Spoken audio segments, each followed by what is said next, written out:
السلام علیکم ورحمۃ اللہ وبرکاتہ۔ بسم اللہ الرحمن الرحیم۔ شروع اللہ کے نام سے جو بڑا مہربان نہایت رحم کرنے والا ہے۔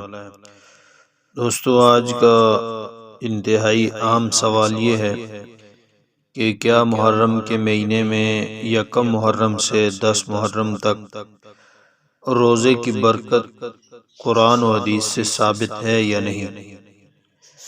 تو سوال مذکورہ کا جواب یہ ہے کہ محرم الحرام کا مہینہ قابل احترام اور عظمت والا مہینہ ہے۔ اس میں 10 محرم الحرام کے روزے کی بڑی فضیلت وارد ہوئی ہے۔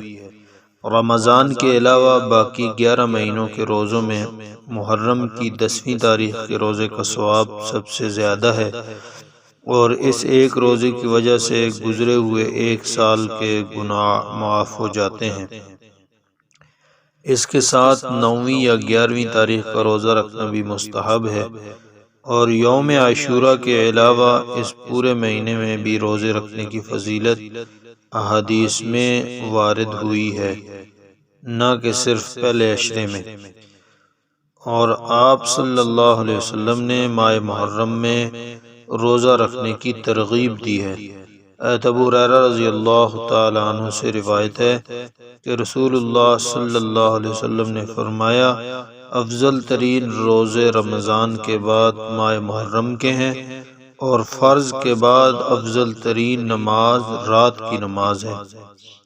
عن ابی ہریرہ رضی اللہ عنہ سئل ای الصلاة افضل بعد المکتوبہ و ای الصیام افضل بعد شہر رمضان، فقال افضل الصلاة بعد الصلاة المکتوبة الصلاة فی جوف اللیل، وافضل الصیام بعد شہر رمضان صیام شہر اللہ المحرم، صحیح المسلم۔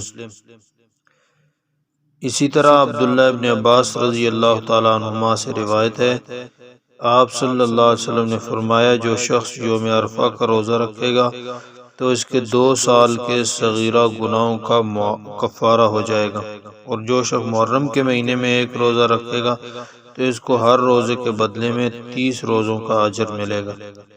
عن عبداللہ ابن عباس رضی اللہ عنہ من صام یوم عرفہ کان لہ کفارۃ سنین، ومن صام یوما من المحرم فلہ بکل یوم 30 یوما۔ اللہ تبارک و تعالی اس ماہ مقدس کی قدر کرنے کی توفیق عطا فرمائے۔ وما علینا الا البلاغ۔